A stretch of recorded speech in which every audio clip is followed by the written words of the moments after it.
much, Leon. Good morning, everybody. Buenos dias. Todas y todos.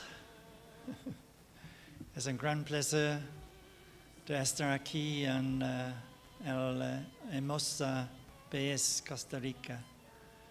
First time back since 20 years when I came here to learn a little bit of Spanish, and I still can remember a bit of it. So many thanks to IFIP for inviting ITU to speak to this World Information Technology Forum. We're very pleased to be here, and we look forward to increasing our collaboration with IFIP and with WITFOR. These are very interesting events. I'm pleased to understand that we have a lot of people from academia here this morning, and very pleased to have this chance to talk to you a bit about ITU's work in relation to increasing the level of ICTs and broadband rollout in particular across the world as the only means we have really of fully implementing the Sustainable Development Goals. I'm sure everyone here really agrees with the 2030 Sustainable Development Agenda, and this particular part of the text which recognizes that the spread of information and communication technology and global interconnectedness has great potential to accelerate human progress, to bridge the digital divide, and to lever knowledge societies. As we know now, in 2016, ICTs and broadband are already empowering people across the world. Billions of individuals are making use of the technology to be better informed, to receive better education, better health services, and many other services that ICTs and the internet is able to provide, including, of course, the social media networks. In the developing world in particular, we've seen significant progress and many success stories. The technology has been used to track and map the spread of diseases. Many educational resources are using it now in developing countries, and also very interesting progress in the financial inclusion area, where mobile banking using the mobile phone is bringing banking services to many people that don't have a bank account. But of course, these advantages are only applying to around 47% of the world population. And we have nearly 4 billion people still offline. This is even more of significance in the least developed countries. There are 48 UN designated least developing countries, and in those countries 85% of the population is still offline. So we clearly need to bring the benefits of broadband to all the world's people, and we're no longer talking about it being a luxury. Broadband and smartphones should be seen now as an essential utility, just the same as roads and bridges. Really, it's a utility that's an essential if the 17 Sustainable Development Goals are going to be achieved. Earlier this year, at the ITU Council meeting in May, we had the pleasure of the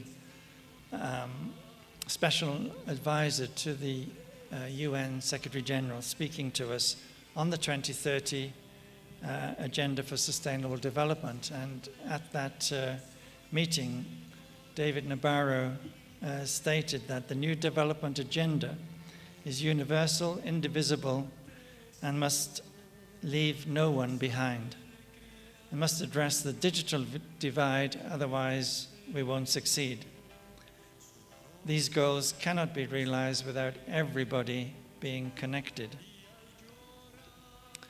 And broadband will be crucial in helping us to address the many issues raised in the UN's report on sustainable development progress issued in July this year, which has some startling statistics. 60 million children of primary school age are not attending school. 38 million deaths annually from non-communicable diseases. 6 million children under the age of 5 die every year, mostly through easily preventable causes. 30% of the world of the world's population live in slum areas, and 350 million people globally live with no means of sanitation. So clearly there is tremendous challenges still to be met.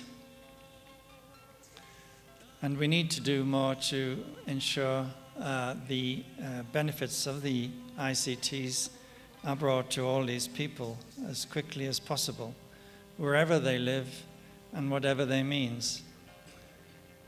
We need to make sure that hospitals can connect with remote clinics around the countrysides, and that the clinics connect to people. We need to make sure that universities connect to schools, and the schools connect to all students of all ages. And we need to make sure that governments are connected to the people that they serve. At ITU, we are working hard to address many of these issues, and specifically, we work on allocating the necessary spectrum, especially for mobile services. Future mobile services require a tremendous amount of spectrum. This can only be effective if it's harmonized spectrum across the world, so that people can move from one country to another and make use of their mobile phone. And also that equipment produced to operate in these frequency bands benefits from the economies of scale of addressing a worldwide market. So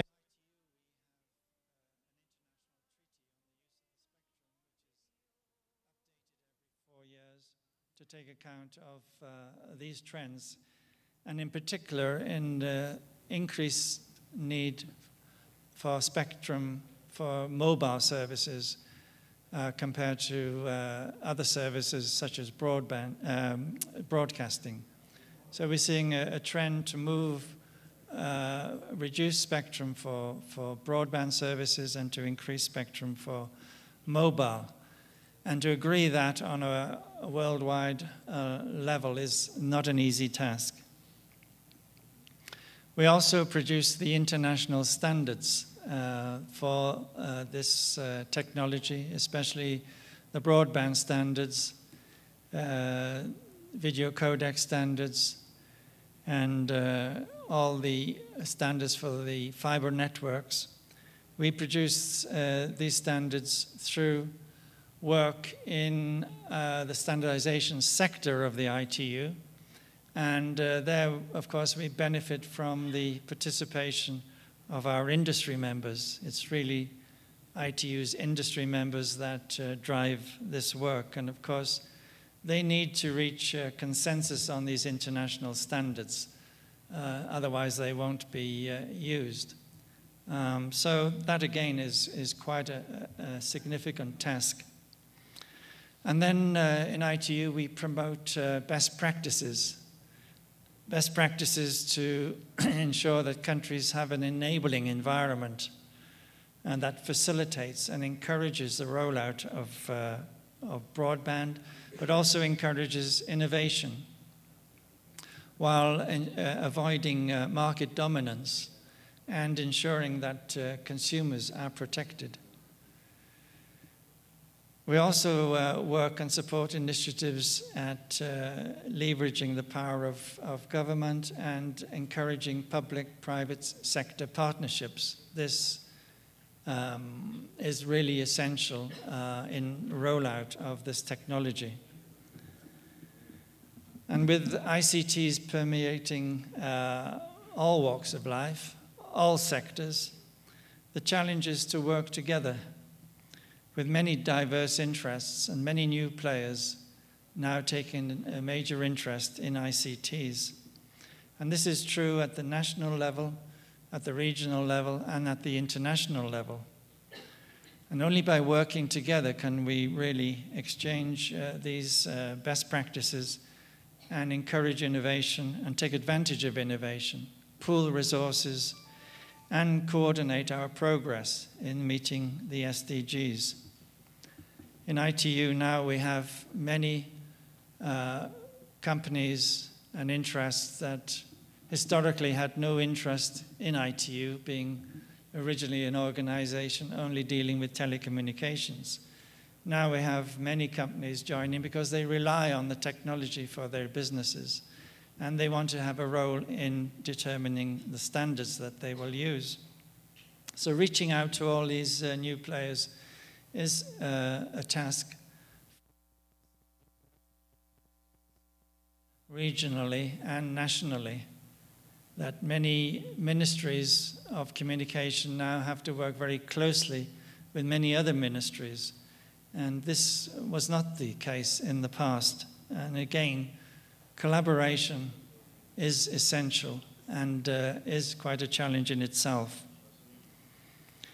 So at the national level, it's very important that governments adopt a strategy to encourage the development of broadband and innovation. And in ITU, we're always, for many years, been advocating the adoption of national broadband plans in countries. I know in Costa Rica, in fact, the President Solis addressed the UN Broadband Commission for Sustainable Development in New York last September and introduced the country's national telecommunication plan, which is entitled A Connected Society. So clearly, Costa Rica is a good place to discuss this issue. And we have evidence to show that national broadband plans do make a significant difference.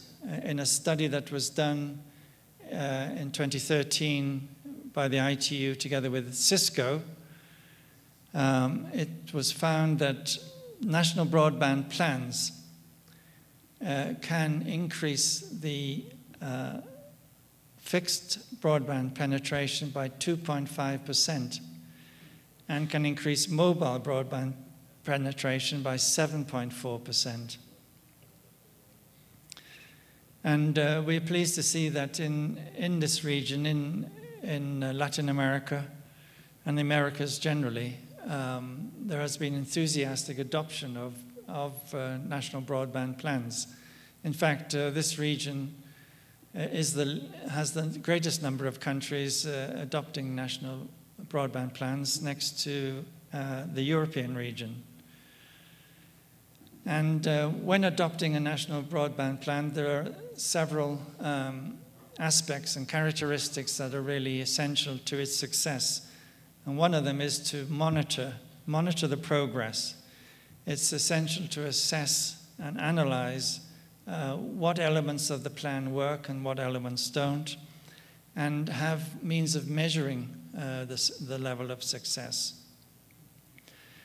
It's only through this that these plans can be adjusted to take account specifically of changes in technology, but also to reassess priorities and to really identify areas that need corrective measures. And the quality of this regulation is a key to the success. Based on evidence we have in the ICT regulatory tracker, the choice of regulatory intervention and the right combination of regulatory measures can have a major catalytic effect on rollout. With regard to success in the area of mobile broadband penetration, countries that have implemented the following 5 key measures have been shown to systematically outperform countries that haven't some or all of these measures. So these 5 are a national broadband plan, competition in the mobile sector and in the international gateway for the mobile sector, infrastructure sharing, particularly important, mobile number portability, and in band migration from broadcasting analog services to digital broadcasting services, and then the release of spectrum for mobile. So as from the end of 2013, countries that have implemented these 5 measures have been shown to have a 60% better penetration rate for mobile broadband compared to the world average, which is 27%. And then in a similar way for the fixed broadband market, there's again a winning formula of regulatory measures, and the top 5 again. These are, again, the National Broadband Plan, open competition in the wireless, in the wireline broadband technologies, and an advanced licensing regime, either unified licensing or general authorization, and an infrastructure sharing policy, and again, fixed number portability. Infrastructure sharing is really a major advantage, even on the fixed line. How many times have we seen streets being dug up for rolling out the fiber cable, and a couple of weeks later, the same streets dug up again because another operator is bringing its cable down the street. For the fixed broadband penetration, application of these measures is shown to provide between 13 and 15% better penetration than the global average. So within reasonable limitations, the qualitative and quantitative evidence suggests that best practice regulation is really essential to bring the benefits of ICTs and broadband to citizens and businesses throughout the world. So let me close by once again emphasizing the critical importance of collaboration between all the stakeholders. And for ITU, this means collaboration with many other international organizations. And of course, as I said, very happy to be collaborating with IFIP and speaking here at the WITFOR. In ITU, we have a major challenge in helping to ensure that ICTs do bring the benefits of the Sustainable Development Agenda to the citizens of the world. And we do this, again, through the partnership that we have in ITU between 193 governments. Unusually for a UN agency, we have the benefit of a large private sector membership. Over 700 private sector entities are members of ITU and drive a lot of the work, as I said. We have civil society. We have many other international organizations that are members. And I'm very pleased to say that just recently, well, over the last 3 or 4 years, we now have a new category of membership for academia. And it's very important to have academia participating in our work, especially for the development of international standards, because we need to always be looking ahead, and we really need to involve the innovators, and most innovation takes place in academia. So we're very happy that we have 130 universities or more now members of ITU, and they are actively participating. Pleased that we have 2 in Costa Rica. And we really encourage more universities to join. We facilitate their participation, and the membership fee is very, very low compared to the normal membership fee. So we hope that we'll have many more of you participating in our work in the future. We're very willing and very happy to work with everyone to work towards achieving these critical goals and addressing these major challenges that we're faced. So we look forward to doing that with all of you and make sure that the world is a better place for everyone. Thank you very much.